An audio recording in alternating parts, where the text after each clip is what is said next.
Here we have a two-piece Volvo shaft for Chris Worthley.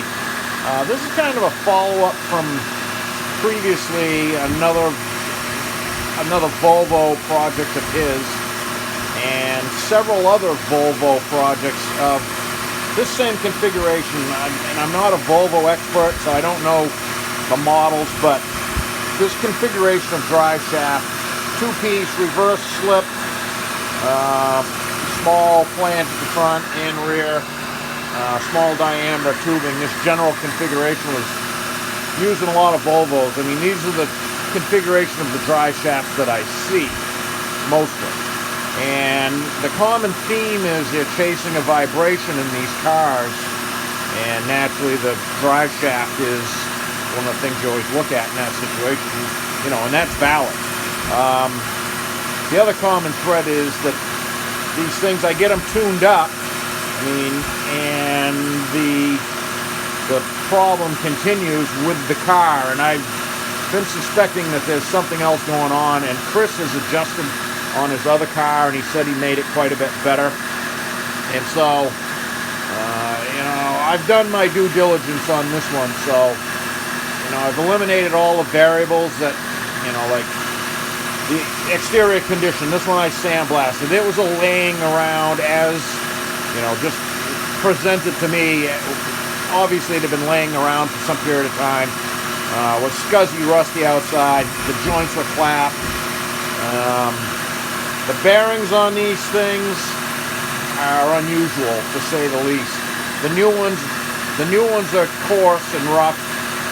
This one is coarse and rough. They're not the best bearings I've ever seen, center bearings.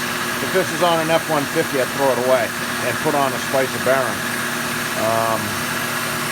So, having said all of that, I sandblasted this one, put new joints in this one, which is all valid. I mean, it was scuzzy on the exterior, and I just talked about the bearing. This bearing is noisy, just like they all are. I put brand new bearings on other customers' Volvos. You know, where they were sourced from is variable. You know, some of them might have been a Volvo product, some of them just, you know, China aftermarket. But those bearings are noisy, and that's the noise you're hearing. So, after all of this thing's tuned up. That's spinning, I'll turn it up even more. That's like 3,000 RPM. It's 0 at the transmission. It's a busy one at the center bearing, and that's the other common thread about these things. They defy you to get them beyond a certain threshold. This one, but there's no energy here, you know what I mean? It's just fluttering back and forth minimally. 0 at the rear axle. So, I've ridden in that car to Chris's, and you know, I like solving a problem. I mean, I try to do it every day on these drive shafts. I rode in his car, and there's no way this little amount of energy here was manifesting itself to the... I agree, his car shook. It had a vibration in it. But there's no way that this little amount of energy was producing that, unless it was multiplied by 200 somehow, magically, by the chassis of the car. So, I suspect what has been going on and is going on with these cars is this geometry problem, or there's other problems in those cars.